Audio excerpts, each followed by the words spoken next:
Hey, Katie. Hello. Um, Sorry, I have it set right now so that folks can't turn on their own video or let's see. Here. There we go. So the folks who are uh speaking will be able to. My name is Samantha Yanity, and I am the Justice Educator at Intercommunity Peace and Justice Center. So we have a wonderful panel for you. A couple of things to note. Carlos Cervantes is one of our panelists. His wife just had a baby, so he is unable to join us tonight, but we'll send our well wishes and prayers to him and his wife tonight and keep them in mind. But we're all here and we're ready to roll. I just want to point out a couple of things. So you might have noticed, like, oh, what was taking us a little bit too long. Um, we weren't admitting you right away because we were setting up tech, because there's a lot of you on here, and the reason why with the Zoom, you might have noticed, oh, I've been muted, or maybe the chat is disabled. That's because of the capacity of there's so many people on here and all at once. And so I am allowing you, not allowing you. You can come as you are and disable your camera if it's not already disabled and be relaxed. A couple things to note. I originally, when I sent my email out, I said that we were going to have a breakout session. That is now being changed to a bathroom break. Um, um, a word about the panel.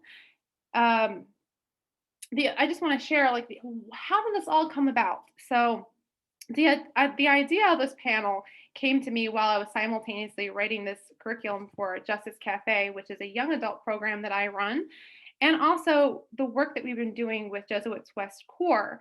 So, what the heck is CORE? Because people have been asking me this. Over a year ago, a collection of Jesuit works participated in what it was called the Faith Doing Justice Discernment Series, an experiment in community organizing across the Jesuits West Province. The fruit harvested from this experience became an initiative focusing on racial justice known as Collaborative Organizing for Racial Equity, or CORE.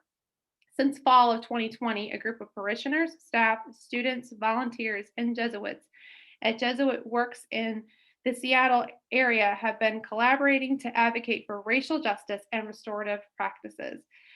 Our collective discernment had led us to collaborate and partner with Black, Indigenous, and people of color on restorative justice. So in this season of Lent, this desert season of reconciliation and restoration, we begin this time together. I now invite Jack Matter, who is also one of our co-moderators tonight. So we have Jack Matter and Rieko Wellington, who are our wonderful co-moderators from Seattle Prep this evening. And so I invite Jack Matter to begin this evening with a land acknowledgement. Thanks, Samantha. Before we begin our discussion tonight, let's take a moment to recognize and give respect to the stolen Indigenous land that we occupy. We gratefully acknowledge the people of this unceded land and the work they still do to honor their traditions and ancestral home. We specifically honor the Coast Salish, Stillaguamish, Duwamish, and Suquamish peoples of the Pacific Northwest.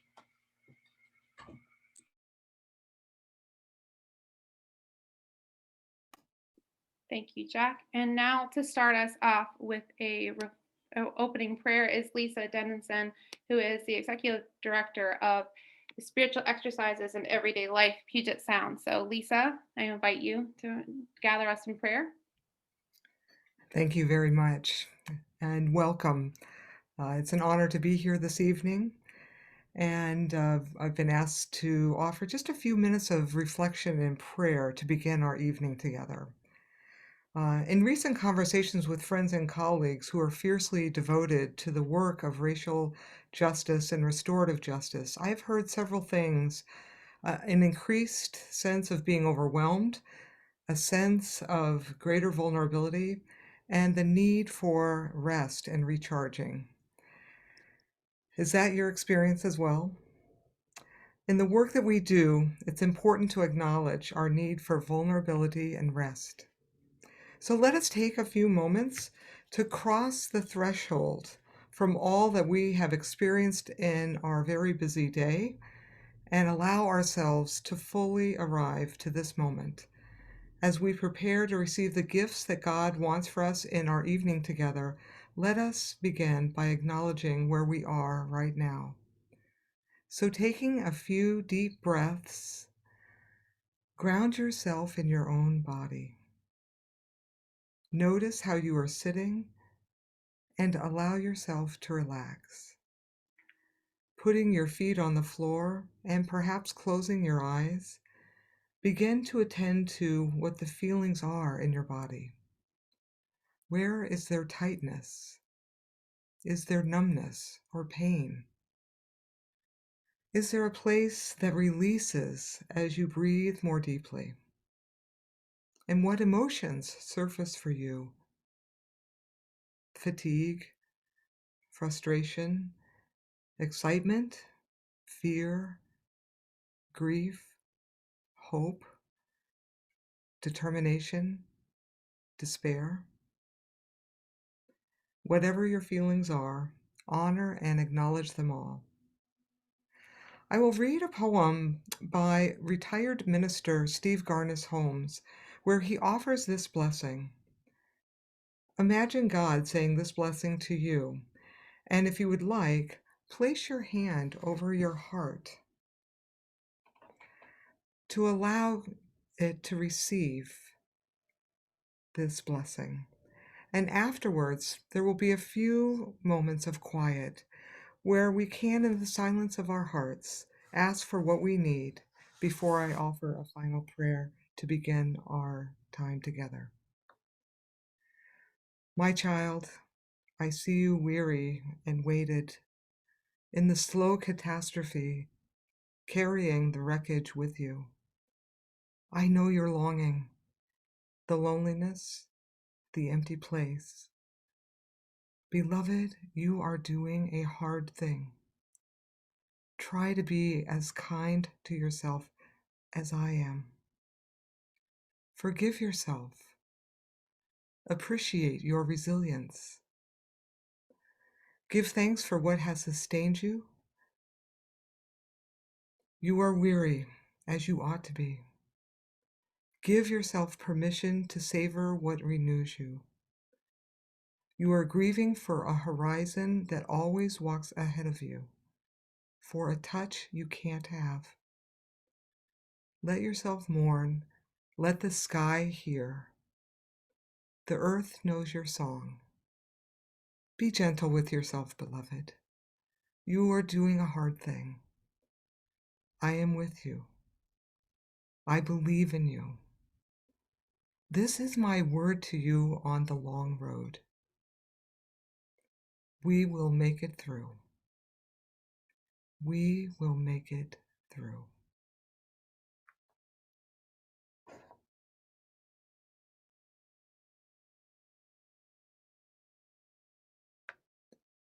So let us pray. Loving God of mercy and justice, as we begin this evening together, give us all we need to open ourselves to new knowledge and hard truths. We ask you to comfort and sustain all who suffer in this twin pandemic of COVID-19 and systemic racism. Bless all of us present and make us instruments of your peace and voices for justice. Grateful for our passionate desire to help create the beloved community, where the marginalized are accompanied and we are all liberated and transformed. Let us proceed confidently in your love into this evening of restorative justice. We ask this in Jesus' name. Amen. Thank you, Lisa. Amen. Okay, so thank you on that wonderful, beautiful prayer. Very grounding, very necessary, especially for the season of Lent. So I'd like to introduce our panel for tonight. We have Rieko Wellington, who will start us off. We have Jennifer Kelly from Jesuit Restorative Justice Initiative Northwest, Bobby Garcia, who's the Assistant Executive Director for Jesuit Restorative Justice Initiative LA. Carlos, as I mentioned, cannot be here tonight, but we send love and support energy to him and his wife. And then we have Joe Cotton from Catholic Mobilizing Network. So, Rieko, you're going to start us off tonight. Please, if you will, share your story with us about your work with Seattle Clemency Project. Good evening, everybody. My name is Rieko, and I'm a senior at Seattle Prep, and I'm excited to have the opportunity to share my reflections on an amazing experience. During this past summer, I had the great honor and privilege of working with Seattle Clemency Project, also known as SCP, which is an organization that works seeking early release from prison and those facing deportation due to old criminal convictions. My experience with SCP involved learning about the criminal justice system, the challenges of rehabilitation during incarceration, and the clemency process.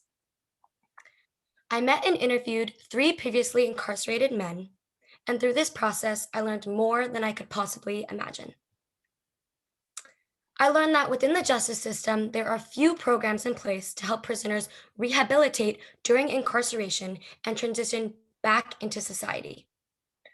I realized that the justice system creates a cycle of never-ending incarceration, imprisoning individuals for their actions, but providing zero resources or information to help those individuals break their habits or tendencies. 2 of the men I spoke with decided to take action by co-founding the Redemption Project and designing SCP's re-entry and mentoring program. These programs have empowered hundreds of incarcerated individuals to heal and move their lives in a positive direction, and provide SCP clients with individualized support as they transition from prison back into the community. All 3 men I interviewed were deeply changed through their experience in prison and now work with SCP to fight for justice. Their stories moved and inspired me, completely changing the way I view the criminal justice system and those who are convicted of a crime. I witnessed incredible humility, grace, strength, and wisdom in the men I spoke with. They showed and taught me that everyone is capable of change if they just have a direction. To be totally transparent with you all, before I had met these 3 men, I had preconceived notions of them based off of what I knew of their criminal history. It's not every day that you get to speak to individuals that have spent over 20 years in prison. This is when I realized that change needs to be a two-way street. It needs to come from not only the person convicted, but also from society, which includes all of us here today. I was humbly reminded of how quickly we all judge or hide from people and situations that make us uncomfortable. It is difficult to realize our own bias and how we are so easily influenced. Many prisoners who need a second chance never had one in the first place because of the way society perceives those who are incarcerated. One of the men I interviewed said to me, "I want to change society's mindset." His message was that not everyone coming out of prison is a bad person. In fact, many prisoners are a victim before they are an offender, coming from families with drug and alcohol abuse or a long history of incarceration. That is their norm, and SCP works to help them adapt to what society is outside of what they are used to. My experience and work with SCP relates to what I've recently learned from Jennifer Kelly, director of JRJI Northwest. Just as there are few rehabilitation and transition programs within the system, there's also very little access to spiritual and restorative practices. Jennifer Kelly and JRJI work to bring Ignatian spirituality into prisons. Restorative justice focuses on the healing of everyone involved in a crime, including the offender, the victim, and the community. All people need healing in order to all people need healing in order to improve society. Restorative justice emphasizes the idea that if one is hurting, everyone is hurting, and if one is harmed, all are harmed. Through both Seattle Clemency Project and JRJI Northwest, I have seen how the system lacks adequate programs or practices that support positive growth, change, rehabilitation, and transition of imprisoned individuals. I've seen that change has to be collaborative. While I have seen injustices, I've also seen beauty and growth. I hope some of what I shared tonight resonates with you all. Thank you all for your time. Thank you, Rieko. Thank you for sharing such a beautiful story with all of us. I think it's very meaningful. Just an FYI, my trackpad is not working on my laptop, so I am keeping myself unmuted for the rest of the evening. So let's begin with some questions that we had. Let's see, Jack, did you want to ask the first question? You had a question you wanted to ask for Jennifer? Yeah, absolutely.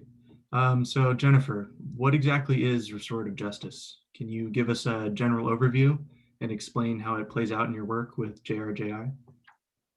I would love to. Thank you, Jack. And first, I just want to say how humbled I am to be with all of you this evening. I've been seeing names pop up on the screen in the waiting room, and I'm really aware that there are many, many people on this call this evening who are doing extraordinary work in racial justice and restorative justice, and you could be sitting where I am and do a better job even, I'm sure. And so I just feel really humbled to be in front of all of you this evening. And also, Rieko, I have learned and been inspired by you and all of the other Seattle Prep students in this journey, so thank you. You are remarkable people. So restorative justice. Rieko, you really helped me. You started to explain things already. So maybe what I'll highlight is that what are the differences between restorative justice and what some call the criminal injustice system. So the criminal justice or injustice system is really focused on retribution and punishment. And in fact, until I entered this world, I didn't really understand how the system is actually 100% focused on the person who has committed the crime or been accused of a crime, what in the field, the offender, we use that word. So in that world, that person, it's all about them, and it's all about harsh punishment, and there's really no place for the victim or the community in that perspective. And so many victims report feeling very re-victimized by the experience of coming forward, of the trial, because the prosecutor represents the state, not the victim. So it's a system that is not focused on healing.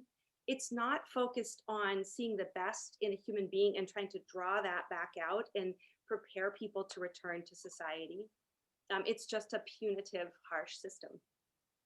Restorative justice, on the other hand, which has its roots in Indigenous communities, there was a question about that, which I'm going to get to in a minute. But restorative justice has really the opposite focus. First of all, restorative justice always has the victim centered, and the recognition that, first of all, everybody deserves healing who's been impacted by a crime. But the victim absolutely has to be centered. And part of their healing is their voice, and their personhood must matter and must be heard, and their needs must be considered. But also, as Rieko so beautifully already shared, for many people who are locked up, they were victims long before they committed a crime. And for many people, they didn't get a first chance in life, and they deserve healing, and they deserve to be treated as full human beings. And the third group in the restorative justice triad is the community, which restorative justice recognizes that we're all impacted by crime, not just the family, but all of us when we become more fearful, when we make harsh judgments. And so restorative justice wants to bring healing to the connection of all people, which fits really well with our Catholic social teaching, which acknowledges that we're all connected, and where one hurts, we all hurt. But before this evening, Samantha reached out to let me know that somebody had sent in a question. Could I just speak a little bit about the indigenous practices that are really the founding place of restorative justice. And I'm sure Joe is going to speak about that and peace circles when he talks. But it's absolutely true that restorative practices began in indigenous communities way before modern society was aware of it. It's pointed out that in the criminal justice system, I'm losing my train of thought. I didn't use notes. In the restorative justice program, came back to me. In indigenous communities, the belief is that human beings fundamentally want healing and connection and compassion. Whereas the Western view is that conflict and crime are going to happen. And so as you can see, those are two very different perspectives. The Western belief that crime and conflict are going to happen prepares for something in one direction.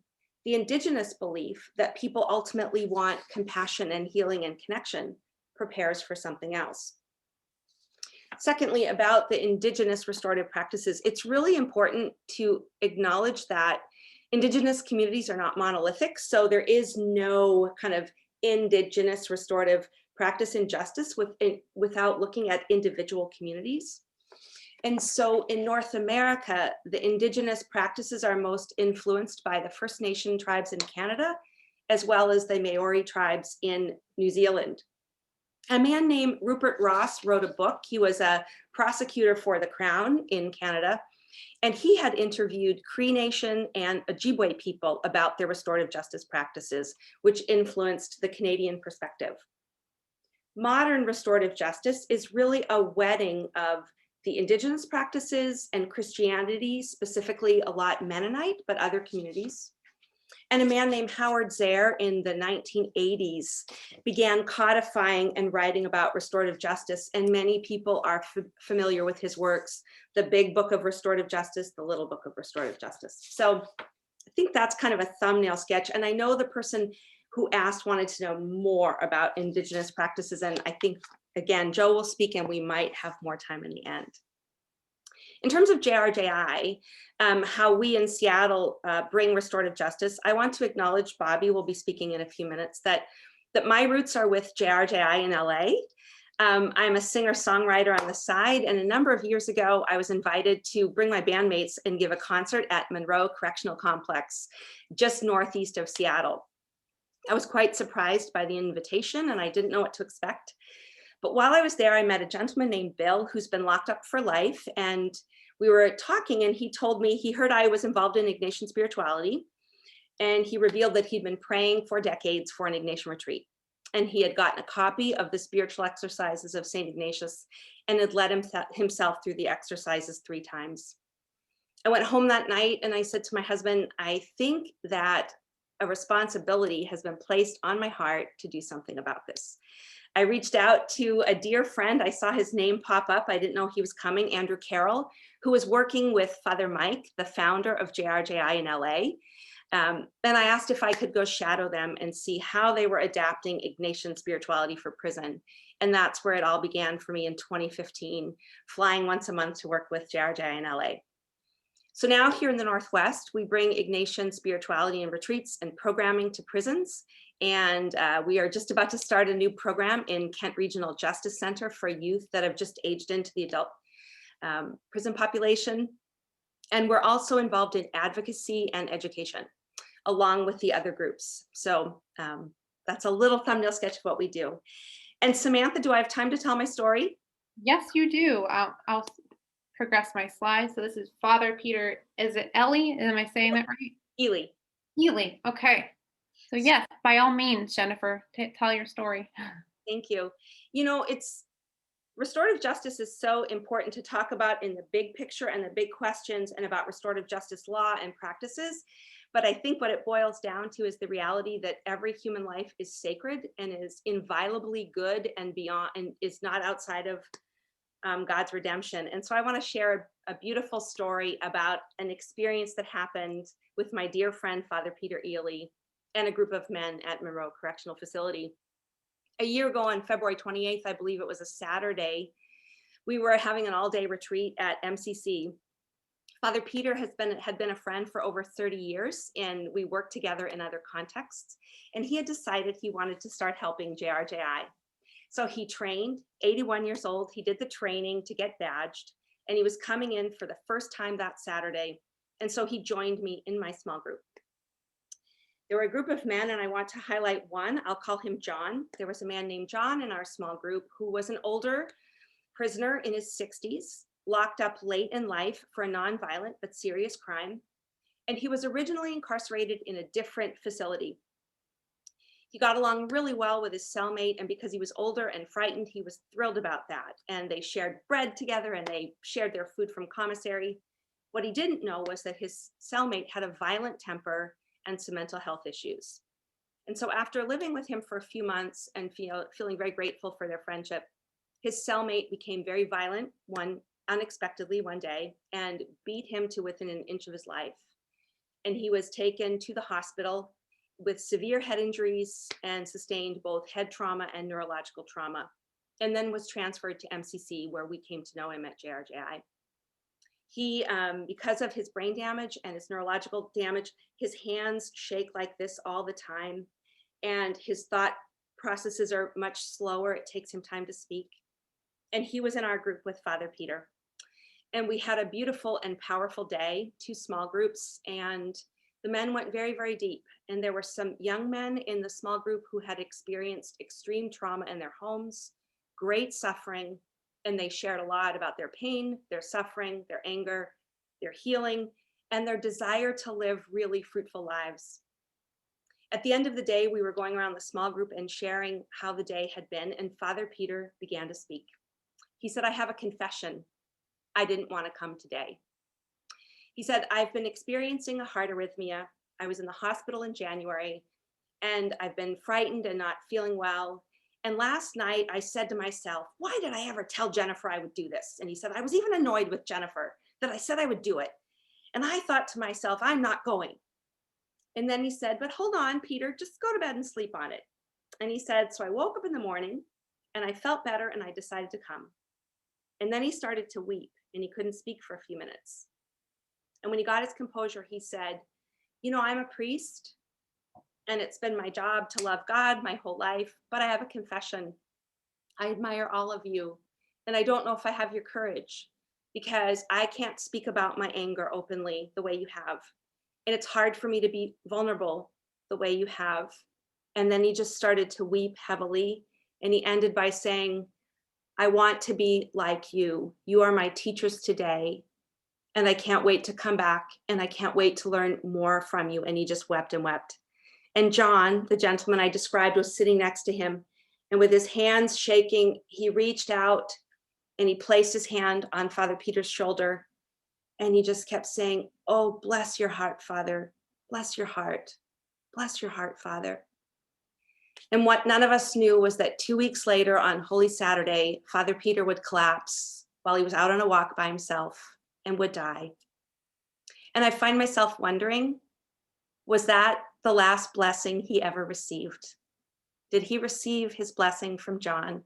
And in that experience of being invited to be the blesser, was some kind of special grace conferred on John by Father Peter? And did John confer a very special final blessing on Peter? And I believe that's at the heart of what restorative justice is. It brings us all to our deepest humanity. It reveals to each one of us that none of us are beyond the ministrations of God's love and forgiveness, and that we all have the capacity to bless and to give life. Thank you very much for joining us tonight. Jennifer. Wow, it's really powerful. Rieko, did you have a question? I think you're starting the questions with Bobby next. I'm going to stop my screen share for a second. Yes. Bobby, I was wondering if you could tell us about your journey to restorative justice and how you now got your current role at JRJI.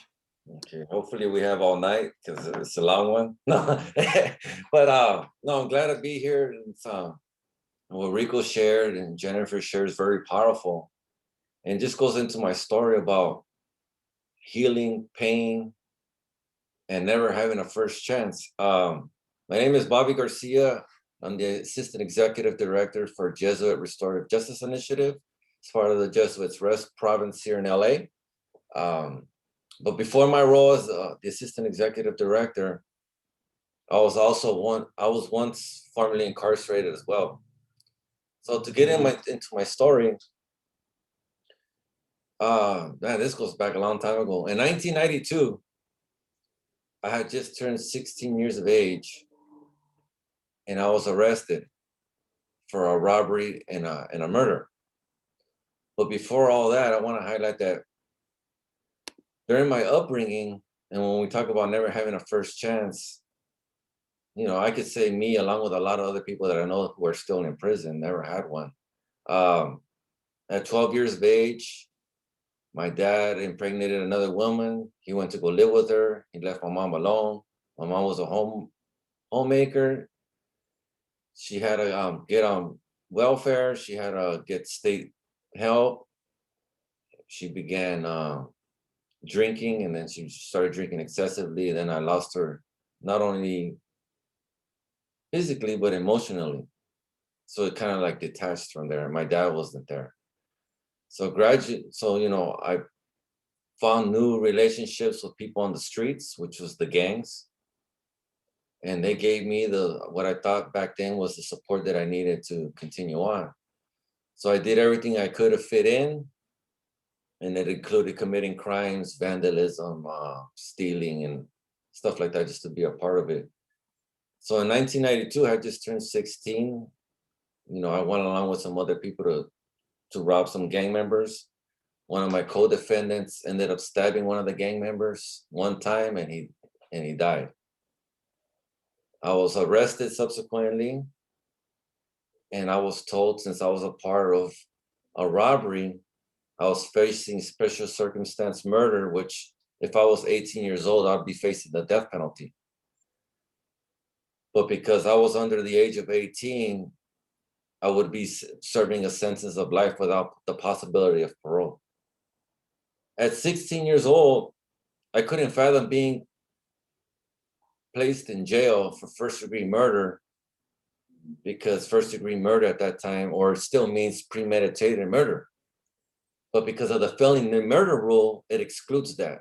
As long as you planned a robbery, you're automatically premeditated murder, and you can face life without the possibility of parole. 2 years later, I was offered a deal. Most cases, and I'm sure in the United States, you know, end in plea deals. So they gave me a deal. The DA said, do I want to get out someday or never? Since I admitted my part in the robbery, that was good enough to find me guilty for murder. So they gave me a sentence of 25 years to life in prison. I didn't know how much time that was at 16. At that time I was 18, but I knew it was going to be the rest of my life. So never having any good role models when I was outside, being emotionally illiterate, being vulnerable, the only thing I had to do was survive. So my main thing is, now that I'm in the system, I just got to survive. Do what I got to do, and just, even if it's not right, I just got to do it. And I went along with that. I ended up being in administrative segregation for various violations for the first 10 years of my life. I spent approximately like maybe 7 years total in solitary confinement for violations that I committed in prison, which were gang related, whether it be assaulting a police officer, to other inmates, to different things. But I always found myself being in there because I always want to follow the rules of the gang culture, because they're the ones who run the prisons. You know, the correction officers are more the overseers. They wait for something to happen, they break it up, and that's all they do. After 10 years, I got older. I was already 26. You know, I was seeing my life was going nowhere, and I was spiritually bankrupt.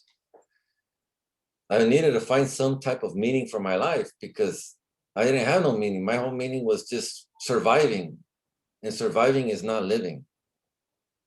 And I knew the difference right there in prison. What's the difference between survival and living? And I started going to church. There's a couple of Catholic volunteers that were showing up that wanted to make a difference into the prison system. And I started interacting with them, and they started giving me some of Father Mike's books. Father Michael Kennedy is the executive director of Jesuit Restorative Justice. So I started reading his books on contemplation, on Ignatian spirituality, personal testimonies from others who did in prison. So I would sit in the cell and read and ask God, God, if you're out there, help me, because I want to find some type of meaning. Because if I'm going to die in prison, I don't want to die the same way I came in. I want to at least die different. And it started showing me the way. I started meeting different people. In prison, there's various levels of imprisonment. You got your maximum security prisons, you got your minimum security prisons, and you got the middle.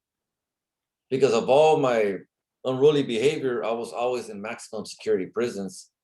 So I was always basically in my cell or in heavily influenced gang cultures. But having the volunteers there and being in my cell, reading the books, started stirring something different in me. And about 2 years later, my points went down and I ended up going into another facility while I wasn't faced with all the gang stuff. And I really started involving myself in my spirituality and trying to find myself. Because I didn't know who I was. Because I was in an identity crisis. I came in at 16, didn't know who I was, and then I was in prison following rules, surviving. So I was all messed up in the head, like, what do I do? So I just started going to education, started going to self-help, started doing my personal inventory, started, finding out why I did the things I did, the resentments I had in my life. And I started to change. So I found another group of people to hang around with, and we started supporting one another, not only emotionally, but also giving us the interaction to know that we're with somebody who believes like us. In 2014, I go up in front of the parole board. So by then, there was a lot of nonprofits that were involved in a lot of advocacy for giving minors a second chance at life. Because during that time, there were some laws that came down from the United States Supreme Court, which I think was Graham versus Alabama and some other one, that started acknowledging that the mind state of a juvenile does not mature to the age of 25. Even though this was common knowledge, it took the Supreme Court to actually acknowledge it, to make some differences into the state laws. And that's what happened with me. I ended up going to my hearing, and I remember I was talking to the commissioners, and the commissioners told me, you know what, Mr. Garcia, the first 10 years of your life was absolutely horrible. You've amassed so many infractions. It's unbelievable. But one thing that he said that really touched me was like, but we're not here to judge the first 10 years of your life because we know that you were young and you were impressionable. What we're trying to look at the last 10 years and see how you've done. And you've done exceptionally well. You've gotten college degrees, you've done vocations, you've been working in your spirituality. And for that, we're acknowledging that you do deserve a second chance. And they gave me a parole date, and they ended up letting me out. When I was in the cell, in the holding tank, after they had told me that, I was thinking back to when he had said second chance. And I was thinking, man, I never had a first chance, but I'm willing to take this and go with it because I'm gonna get out. So okay, second chance. But so I ended up getting out 6 months. 6 months later, because when you're arrested for murder, whether it be first or second degree, it has to be signed off by the governor of California. So the governor did not contest it, and he let it go, and they let me out. So when I got out, I wanted to get involved in advocacy because I didn't want to leave the brothers behind, because those are I never really had a family. The ones that were in the last 10 years became my family, and I didn't want to still see them in there. So to me, they were my brothers. So I was like, I want to get involved in advocacy. So I started doing some talks in some prisons. And by chance, I ended up running into Andrew Carroll, who I think is on this Zoom call, and Father Mike. And I remember talking to Andrew and Father Mike, and they heard my story, and they were like, hey, you got to come to the office so we can talk. So I was like, sure. So a couple of days later, I was working at Walmart during that time. I was the produce guy. So if you wanted fresh bananas, that was me. But I was working, that was my first customer service job, my first job in life out here. So I went and I talked to Father Mike, told him my story and how, his books really helped me out. And he says, you want to continue, helping people inside? And I was like, yeah. So I started working with JRGI. This was back in 2015.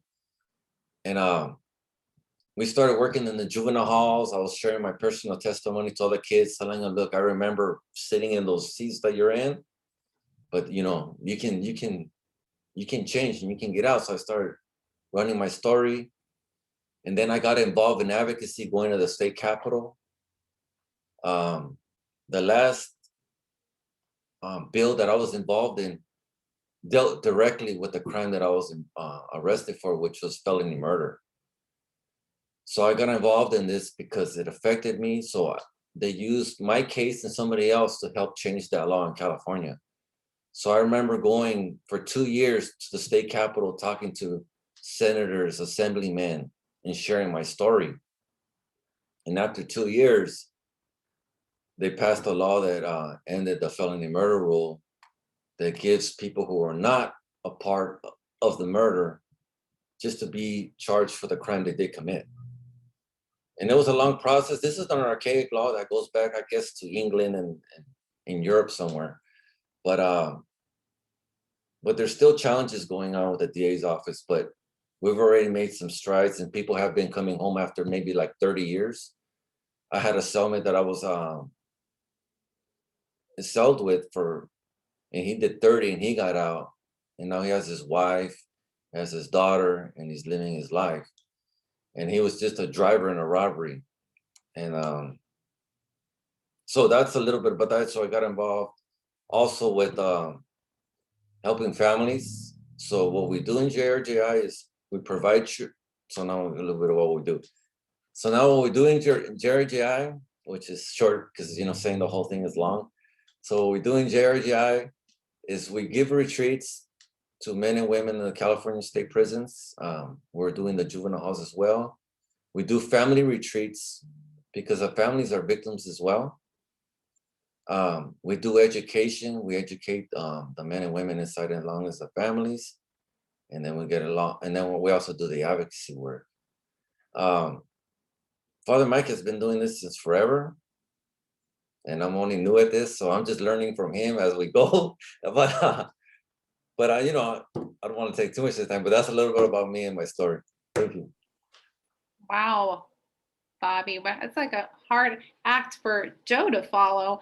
But before I have a couple questions for Joe, but before I get to those, Jennifer, did you want to take a couple minutes to share Carlos' story since he can't be here tonight? Sure, I'll say a few things. Bobby, I was just remembering that you and I started working with JRJI the same year. Yeah. 2015 was when I started and spent a year flying down once a month. But Carlos Cervantes was working at JRJI at the time as well. I think he was the development director was his title. And he now runs a program that he founded for the Anti-Recidivism Coalition in California called a Ride Home program. And Samantha, when she does a follow-up to tonight and sends you the link, she's also going to send you links to a New York Times story about Carlos, as well as a video that was done that's very powerful. But Carlos, like Bobby, was arrested. I think he was locked up when he was about 16 as well. And did he do 14 years, Bobby? I think he did 14 about. He was arrested for attempted murder and was talked into taking a plea deal. And I think, both Bobby and Carlos, their personal stories tonight have so much to say to us about restorative justice and all of the particular particular forms of oppression. And one is just these horrific plea deals that especially young people and people of color and the poor are pushed into, when in fact, if they had a decent attorney and case went to trial, they may even get off. But Carlos as well was kind of talked into taking a plea deal. He did 14 years. He has a wife and child, and I want to interject as well with saying we have a lot of heavy prayers with us tonight. I see 145 of us about. And so Carlos and his wife had their second child, a son, 2 days ago, and he thought he'd be with us, but there are some complications and they've never left the hospital yet. So I'm just going to ask everybody on this call to please storm heaven for his wife, Gabby, and their baby, Adrian. And I'll let Carlos know that a lot of powerful prayer is going to happen in the next few days. So please do that. But this Drive Home program that he founded, I really think points to another important area of restorative justice. And it's the horrific way we release people who've done time, who've had no education, well, some education sometimes, like Bobby, but sometimes they've had little to no education or job training, and they're being released with no supports.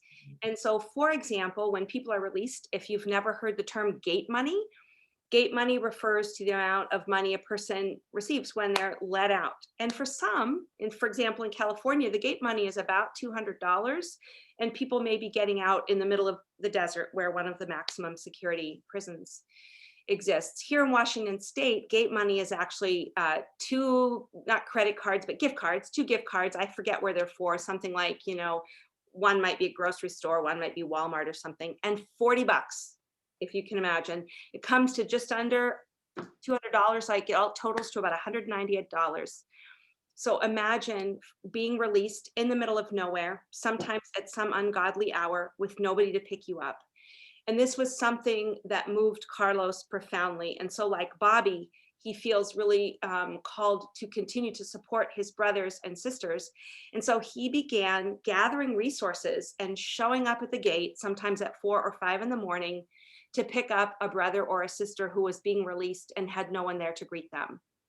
And so Carlos would pick the person up and take them out for breakfast and take them to buy their first set of clothes and hopefully to a halfway house. And this became the seeds of the Ride Home program. And that's the story that the New York Times did and followed Carlos on one of these drives. And it's just a very beautiful program. And I would tell you a story I heard from Washington State, and this is the kind of thing that happens and why it's just so criminal the way we do it. Say somebody is released in Spokane, but they did their crime in Aberdeen. Even if they're not on parole, they may have to be checking in with a supervisor for a while. And so I'm released in Spokane with my $40 and my credit cards, and I have to check in Aberdeen in like 24 or 48 hours. How am I going to get there? But I may get to Aberdeen. This literally happened to someone, different towns, but get there and find out that my officer I'm going to be meeting with says, well, my schedule's full tomorrow, which is Friday. I can't see you till Monday. Which leaves somebody sleeping under a bridge in Aberdeen with no money, no family, no place to go. And can you imagine the way that sets somebody up and sets people up for recidivism? Whether it's a B&E in order to get some money so I can sleep somewhere, or I start selling drugs again because I'm desperate. And so Carlos's life really speaks very strongly to what it means to be released without supports and what kind of supports we as society really owe people to treat them humanely and with justice and compassion. Thank you for that, Jennifer. And thank you, Bobby, for sharing as well. Somebody had asked you, Jennifer, I'm glad that you spoke because some people were asking like what's going on in Washington, some of these examples of what happens like after people get released and like things of that nature. And we'll get into some of those questions a little bit later, but I'm so glad that you touched on some of that stuff on what happens when people don't have the resources that they need once they leave. So Joe, everyone else got one question. You got a 2-parter. So what does it look like when faith communities are involved in this work? And why does it matter that people of faith respond to this work? Perhaps you can share some of the stuff that you had shared Joe and I had talked one-on-one about some of his work that he does, and we were talking about, who do we lobby? The question I had asked him was, who do you lobby? Who do you talk to? So maybe you can address a little bit of that in terms of municipal courts, or maybe the city attorney's office, or some of the work that you have done. Yeah, for sure. And thank you. And thank you, Bobby and Jennifer, and Rieko and Jack, for sharing. It is an honor to be joining with all of you. And thanks, Samantha, for organizing all of this. But yeah, the role of the faith community. My job, I work for the Archdiocese of Seattle, doing our pastoral care and outreach. And my job is to make the church in Western Washington uncomfortable. And my job is to invite the parishioners in the pews to go and encounter the Bobbies and the Carloses of our world, who, as you just experienced, are some of the most extraordinary human beings that you will ever meet. And I want to mobilize people in the pews that are engaging in their Catholic faith, that are consuming that Eucharist, and I want them to become that very body of Christ that goes out and goes to the prisons, whether it be to pick someone up at the gate or to go in as a volunteer on the inside facilitating one of these retreats, or whether it's, like Samantha said, is advocating and lobbying folks in our justice system to transform our system into something different. Because the reality is what you just experienced with Bobby. Bobby embodies the transformation of the gospel. And the goal, though, and this is why restorative justice is so crucial, is to be able to sit across from the 16-year-old Bobby who was hurting and who was traumatized and who made a mistake, and to see behind his eyes the very soul that you just experienced tonight, and to not see the crime or the action, and to yearn for punishment and revenge and to get back at him for that. And that is very hard to do. And that is why restorative justice is so important, because it puts victim needs first, just like Jennifer said. It makes sure that their healing is paramount and their needs are met. And at the same time, it's not an either or. At the same time, it honors the healing and the hurt of the people behind those situations. And when we apply gospel love, gospel compassion, gospel understanding, and seek restoration, then you're starting to see the examples of what that can look like. The reality is that restorative justice can produce those results a lot faster. These people do not need to sit in prisons for years and years and years to get these amazing results. Restorative justice can get us there a lot faster, a lot cheaper, and in a way that is fully aligned with the gospel. I had the honor of journeying with a lot of members of the faith community, because we were, in a very extraordinary way, we were invited into a restorative justice peacemaking circle movement that launched a few years back. It was rooted in King County Juvenile Court. And the court system wanted to offer some of these, peacemaking circle processes to resolve some of its cases. And they found a circle trainer out of Boston, and they went to him and they said, will you please come to Seattle and do these peace circles for some of our kids that are mixed up in the justice system? And our circle coordinator, his name was Sarome Fung, an amazing gentleman. He said to the court, no, I will not do that. I will not come to Seattle and run peace circles for your kids and families. Keeping in mind, that's his business. That's what he does, right? And they were shocked, like, we're trying to be your client. I don't understand. Why are you telling us no? And he said, because peace circles are grounded in the reality that you cannot change anyone else. You can only change yourself. So if you are serious, King County Juvenile Court system, about engaging in restorative justice and moving away from punitive justice or retributive justice, then you have to start with yourself and recognize that you as a court system are part of the problem. Why? Because you are perpetuating pain and suffering, which is precisely what the people did who caused the issues to begin with. and you're engaging in that same cyclical transmission of suffering. If you are willing to see yourself as part of the problem and knowing that it's not about changing the people out here, it's about changing yourself. And then people have to change because you're showing up differently. If you're willing to do that, then I will come out and I will do these peacemaking circles with you. And to my amazement, the court system said, okay, we will do that. And so Saron came from Boston, came to Seattle, and for the next year or so, everyone in the court system, from judges to attorneys to the officers on the detention floor, probation counselors, you name it, everyone in the system started sitting in these peacemaking circles, which are rooted in restorative justice. And they started dealing with their own stuff and looking at their own issues. And from that place of transformation, only then did they then move towards families that were affected by the justice system. The first case that popped up was a 16-year-old young man. He was from the East African community in the Rainier Valley. He was charged with a felony robbery in the first degree, which means that he approached another young man on the street. He had a weapon, he had a gun. He held that young person up at gunpoint and stole things from him, including the shoes off his feet. I'm sure thoroughly traumatized that young man.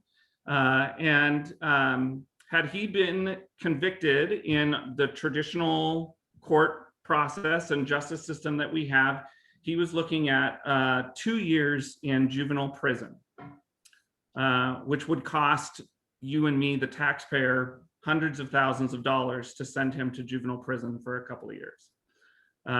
This was the first case that was put forward to be resolved via peacemaking circle.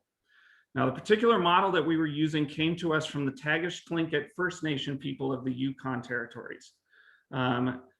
These people and their tradition, they offered this to the world. They basically said, this is how we resolve these things in our community. We gift this freely to the world. We're not looking for royalties.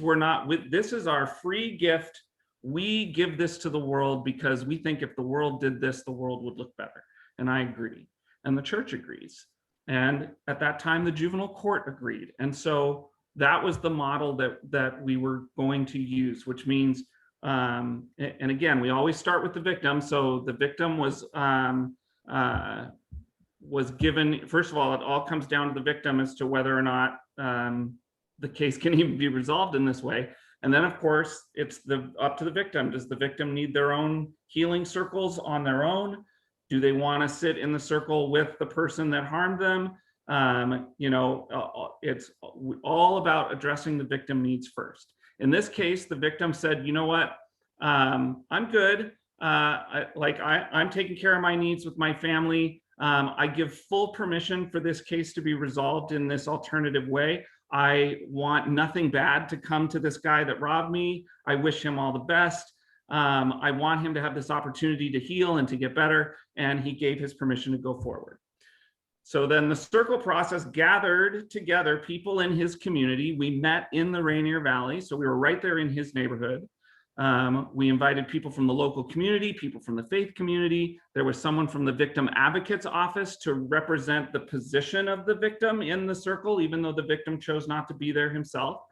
And over the course of a year, for 3 hours at a time, weekly, this young man sat in a peace circle that made him face all of those scary and traumatizing and frightening things that Father Ely was recognizing in that moment when he fell apart.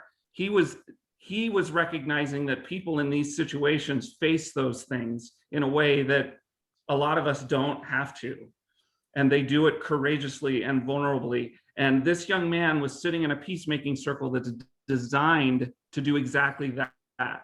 This is not an easy thing. Sometimes peace circles and restorative justice gets written off as that it's foo-foo or it's light on crime or it doesn't hold people accountable. No way. We are inviting people to do the hardest thing that any human being can do. There's nothing more effective to hold people accountable than to get them to face their traumas that are underlying why they caused harm to begin with. In fact, this young man sitting in these circles addressing these things in his own life, it was so difficult and so painful for him that he said, "Oh my God, just send me to prison. It's easier. Just send me to prison. This is too hard. I don't want to do this anymore." Because we're asking him to face his traumas and to deal with that. That is not easy. We encouraged him to sleep on it. Thankfully, he did. He came back and he continued. When we got through the whole process, and those of us that were part of the circle had determined what his consequences would be, how he would be held accountable, how he would set things right. And we came up with a different plan than sending him to prison for 2 years. But it was then our job to return this case to the court, where the community basically says, we have resolved this case, using these peacemaking circles. We have arrived at this conclusion, and we offer this to the court to see if the court accepts the community's resolution of this case.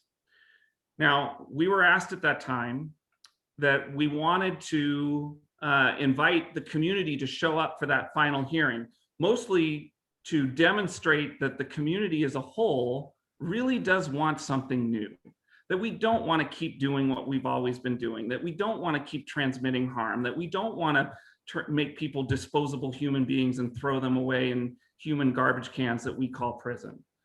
We want something different. That's not the gospel.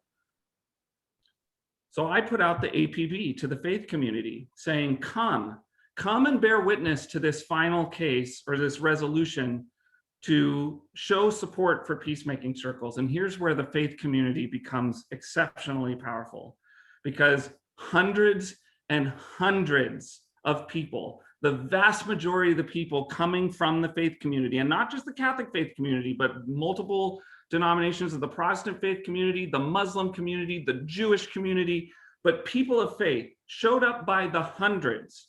So many people showed up at the courthouse to bear witness to this new way of doing things that we couldn't possibly fit them in the courtroom. So we had to move the trial or the case out into the lobby of the courtroom and set up a makeshift courtroom to accommodate the hundreds of people.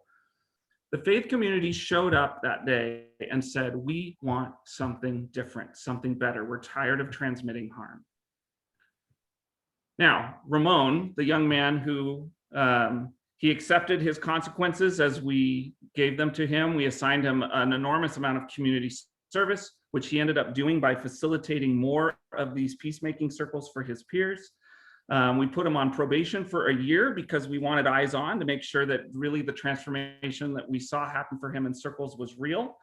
And some other, and we asked for some continued circle work for him, even post-trial or post-case, to make sure that that healing was continuing and was really taking hold.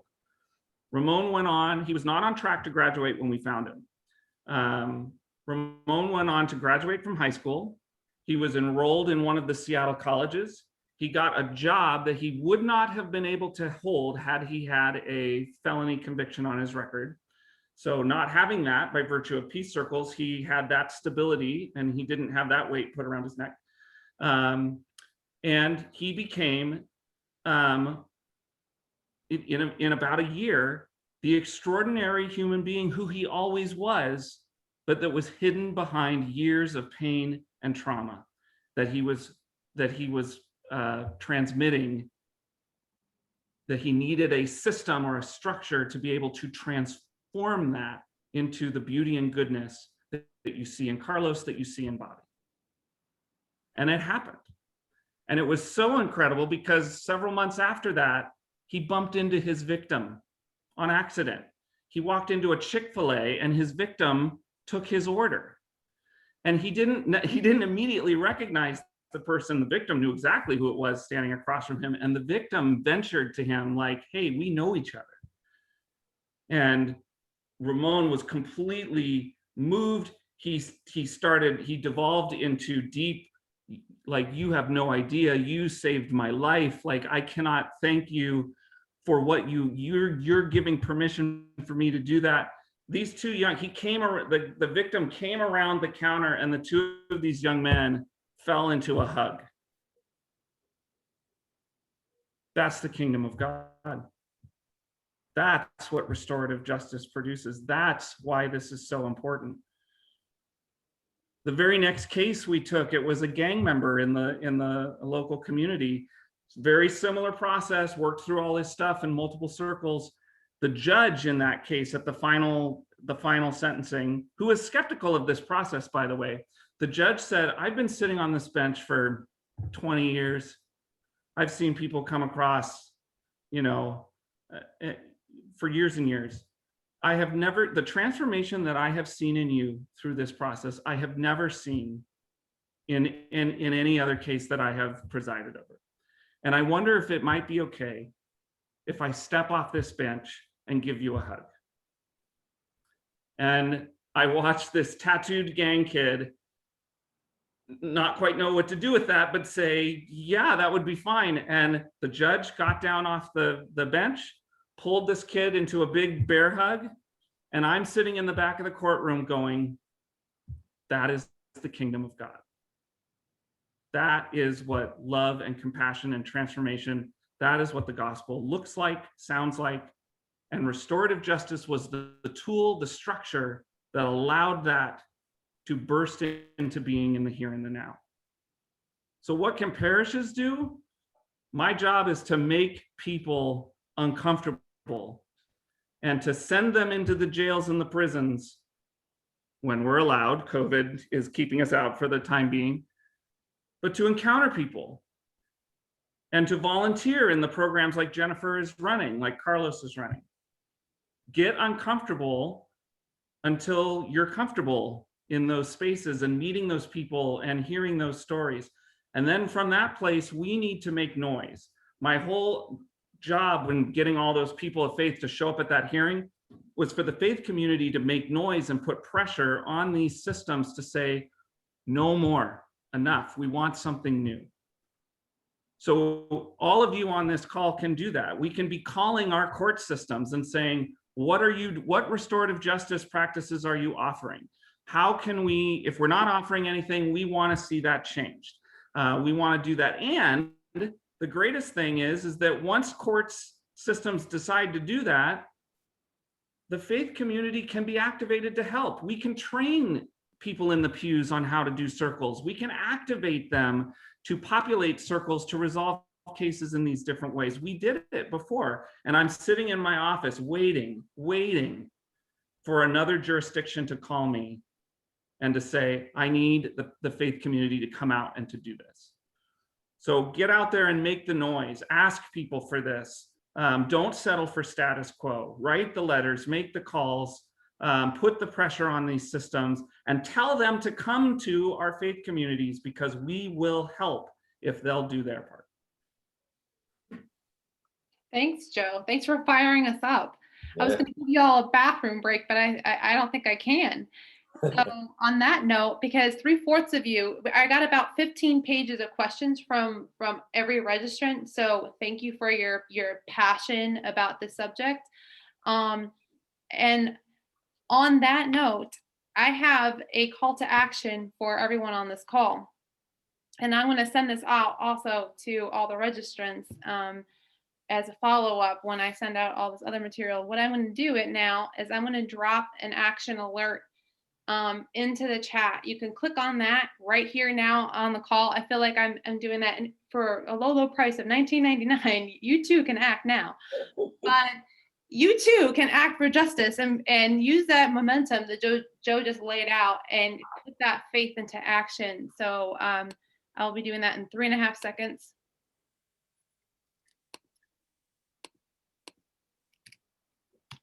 So I just dropped that link in the chat. It's for Washington State. So unfortunately, the folks that don't live in Washington, it's not that we don't love you. It's just that these were actions that were particular to our state. So you can take some, I promise you, it only takes maybe 1 minute if you are a fast reader and a fast typer. So you can do that now. And then while you're doing that, we'll give our panelists a quick, it's 8:15.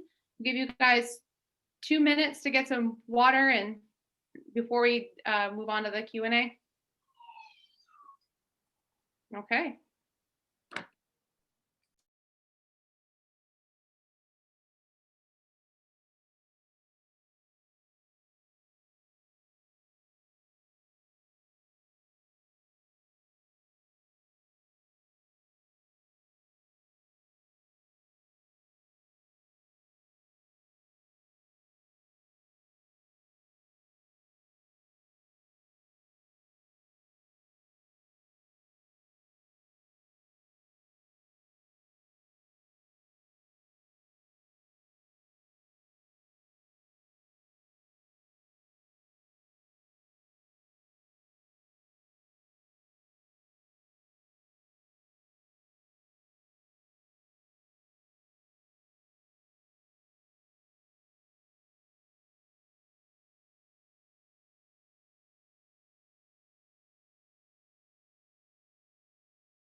And we're back.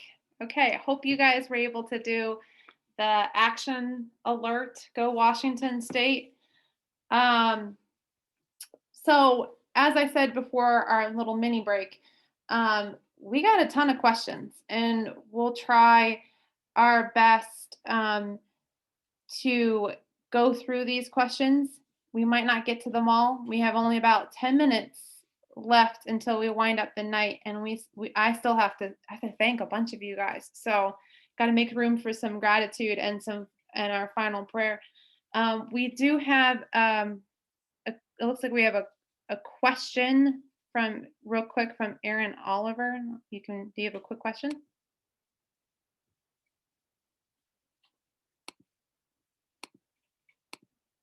Okay, well, I'm trying to unmute you. Why don't you put the question, if you can put it in the chat. I'm going to start off the first question though from the Q&A. Somebody had asked this wonderful question. I think I want to toss this one to Jennifer, but anyone can answer this, obviously. The application of restorative justice has increased over the past few years, but it is still not as widespread as it could be. What are some challenges that prevent us from adjusting our systems to a restorative justice model? Are there any limitations to restorative justice as a justice model? Great question. Wow, that's a huge question. So I'll try to be quick so other people get a chance to talk. I can tell you, I know for Jesuit Restorative Justice Initiative Northwest and the type of restorative justice we're trying to practice, one of the impediments is the way Washington State DOC policy and law so firmly kind of draws these lines and margins between all of the people involved. So for example, because JRJI brings programming inside prisons, we are 100% prohibited from doing any programming with families or friends of people who are incarcerated.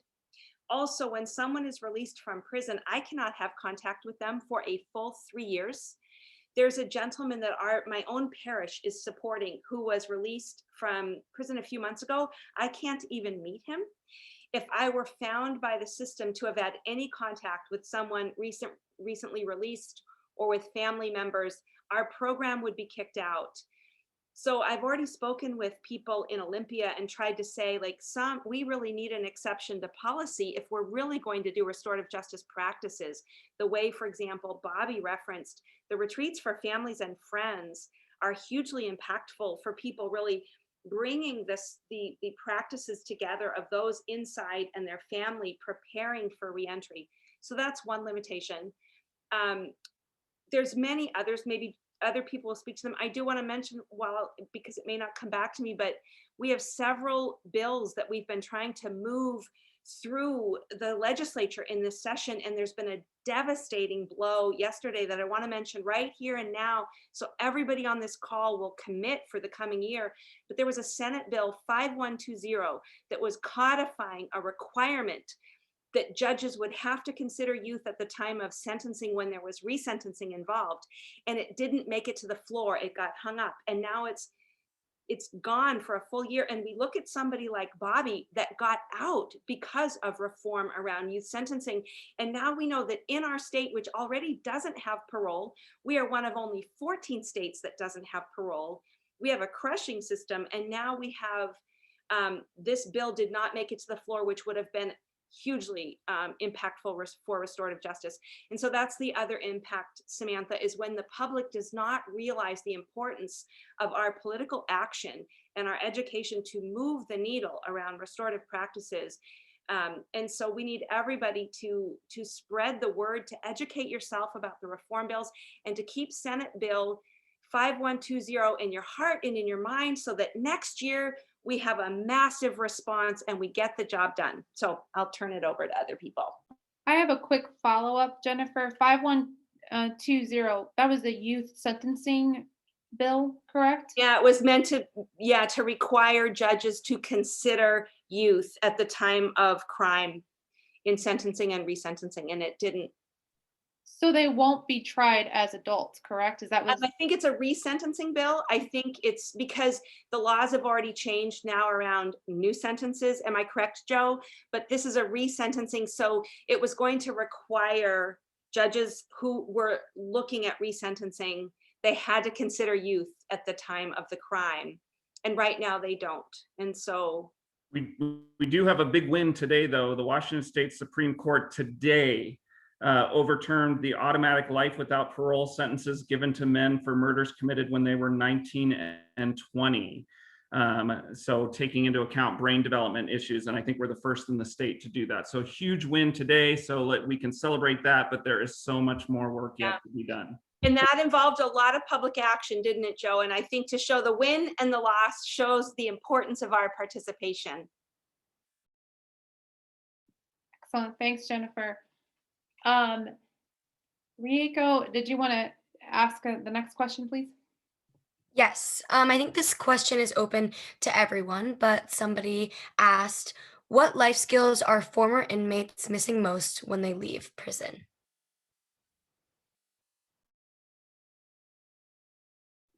Bobby, you'd know better than anyone. Wow, I don't want to have 5 minutes, but one thing I just want to just real quick before I go on that one, I just want to bounce off what Jennifer had said, is that if there was no cause for actions, someone like me would not be out here today. I would still be in my cell serving who knows how long, and would not have the opportunities that I have today if it wasn't for people who got involved in advocacy. So I just wanted to touch on that. That's very important. Now, as far as life skills, my only life skill I had when I was 16 years old was making my bed, and I couldn't even do that or go to school.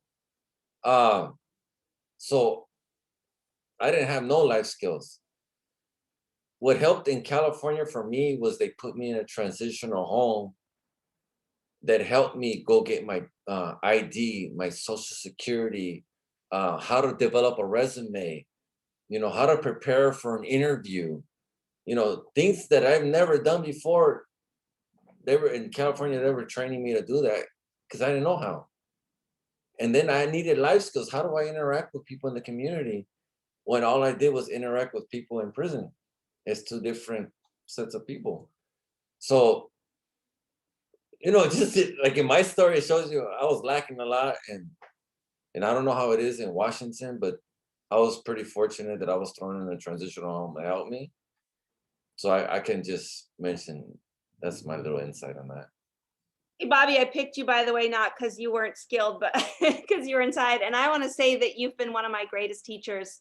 You have more wisdom than most people I know. Thank you.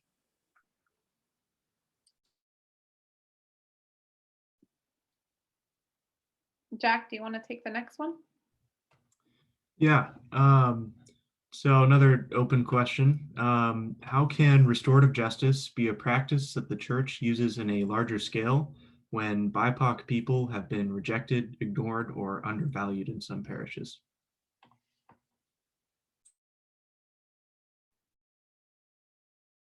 That is an amazing question. And I think that it's the work is interrelated. And so the church needs to be on the forefront of the racial reckoning that's taking place. And we need to engage in direct relationship with our BIPOC community members, both in our faith communities and outside of them. And I think because racial issues lie at the heart of mass incarceration in America, they lie at the heart of the criminal justice system being the way it is. People say the criminal justice system is broken. It's not. It's doing exactly what it's designed to do. And it's doing it with amazing effectiveness, so much so that we are, we incarcerate more people than any other country on the planet. So the reality is that work is interrelated. So in our parish communities, we need to be working towards multiculturalism, celebrating all communities, engaging in close relationship with all communities, drawing them close, and then let's march to the forefront of this restorative justice front together. What would that look like if parish communities joined with BIPOC communities to, knock on courts and say, we want to do things different? And what happens when the white community shows up in force with the BIPOC community to say, this isn't okay, what's going on, and this is affecting these communities in an unfair way? And we're not okay with that. And we need more white voices to say that and to advocate for that. And we need to do it together. So I think, and so the first piece is getting parish communities to actually do the advocacy. But then the second part is that we can start training ourselves in peacemaking. We can start learning how to do the practice. This can be done in parishes and schools. We can start, remember the whole thing, you got to start with yourself. You can't change anyone else. So what if all of our parishes started doing peacemaking circles to resolve their inner conflicts in the parish? What if our schools started using peacemaking circles to resolve issues in the schools? Especially if there's racial issues within all these places that need to be addressed, which there are. What if we addressed those issues using these restorative justice structures to do that? And then from that place of internal transformation, we go out into the world and we make it happen out there as well. So interrelated. Thank you for that. We are coming to the end of our program. I hate to say it, there's so many fantastic questions. We probably could go all night. So I want to still address some of these questions, but what I'd like to do is, in the interest of time, because we've been on 90 minutes already,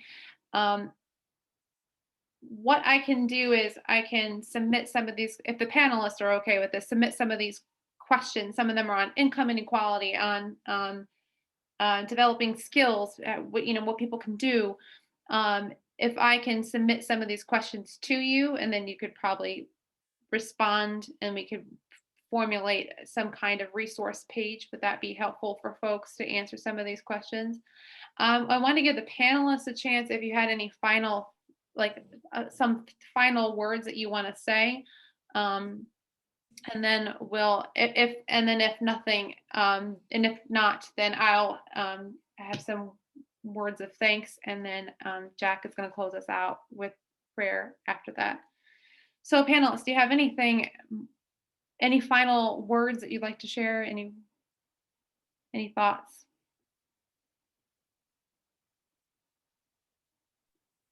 Well, thank you for having me. Thank you, Samantha, for your work, and thank you, fellow panelists. It's been really fun to spend the evening with you. I just wanted to share something I said to the Seattle Prep students earlier this week, and it was when I was trying to capture, like in a sentence, what is JRJI Northwest about? This little sentence came to me: defy the lie. And for me, we're trying to defy the lie that there's any person on this planet who ever stands outside the realm of God's love and mercy and grace, and who stands outside the worth of our attention and our care. And that's not just good for the person, it's good for the family and the society, for all of us. And so, yeah, it's, as I think Father Peter learned, and as we witnessed meeting Bobby, and you would know with Carlos, we are poorer when we don't meet and encounter and live our lives with all of our brothers and sisters, or the people that Joe talked about. So there's nothing but blessing for all of us in this work. And as Reiko, as you said at the beginning, how your life was changed by meeting the gentleman you met. So this work is a blessing to all of us.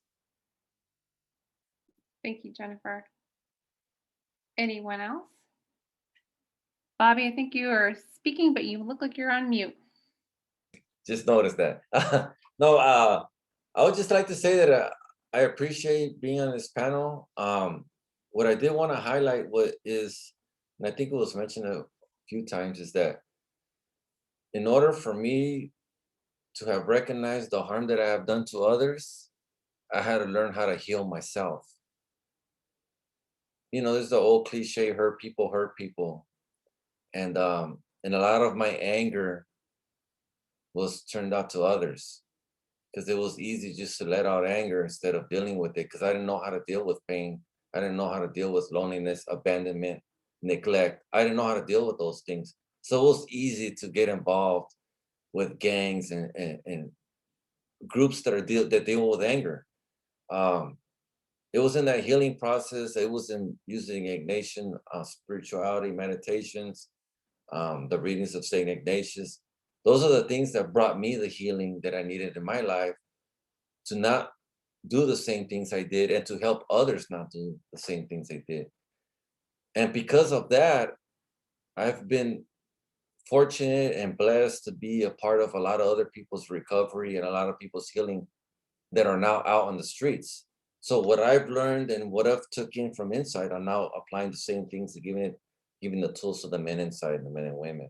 And I just want to encourage everybody, as for the call to action, is to reiterate, is I would not be here today speaking on this panel if it wasn't for people that got involved in advocacy.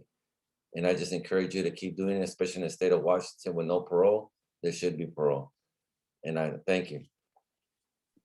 Thank you, Bobby.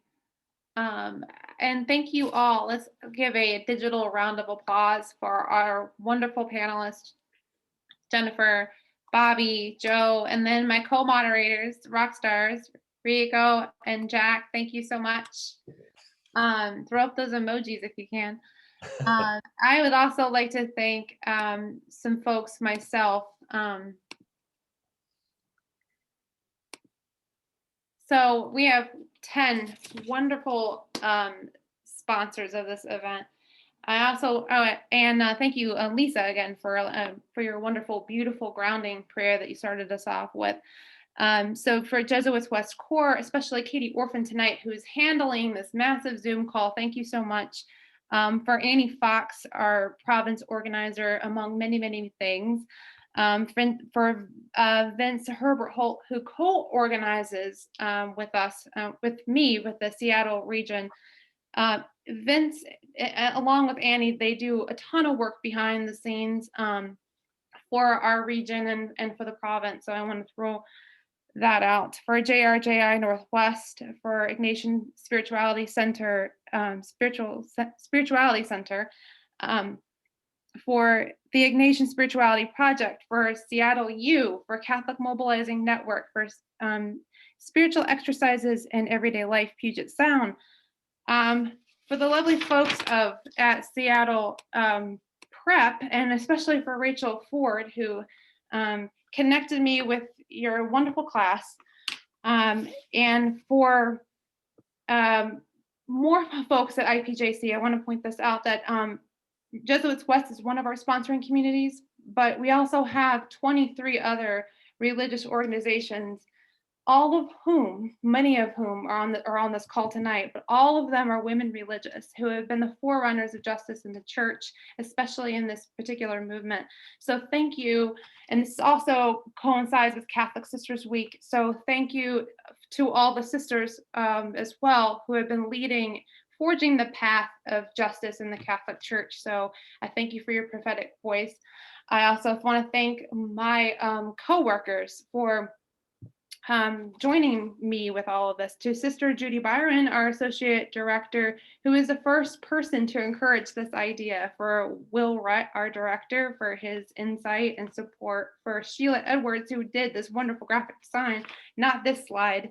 If anything's wonky, that's my fault. It's not Sheila. She was the one who made the wonderful flyers for this event.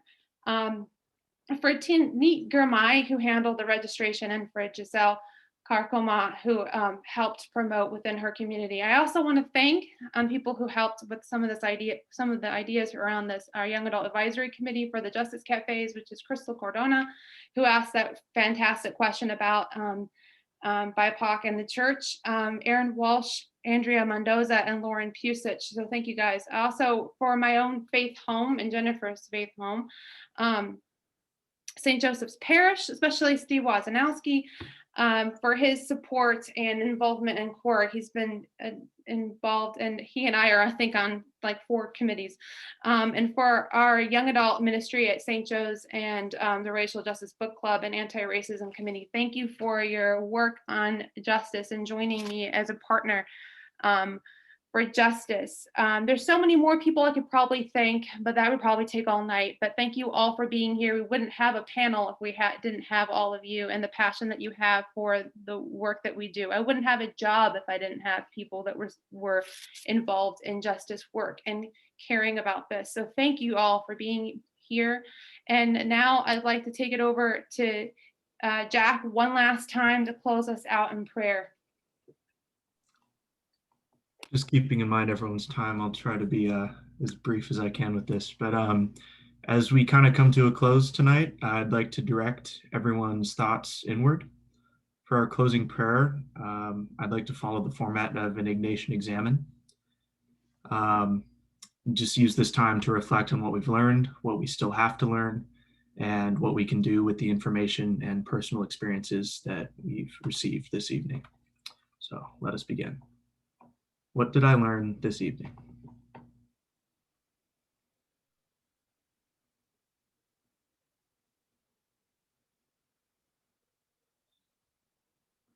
What do I need to spend more time processing?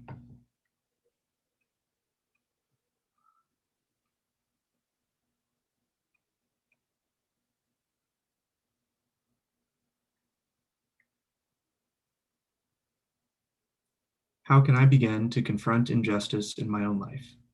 How can I bring the spirit of restoring right relationships to my everyday interactions? What steps can I take to work for restorative justice in our society?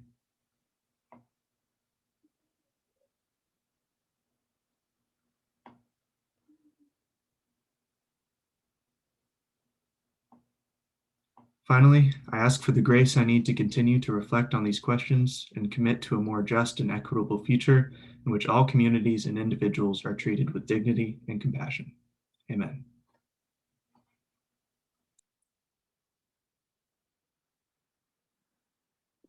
Thank you, Jack. That was wonderful. And thank you, everyone, again, and blessings on this night. And I'll see you around. Good night, everyone.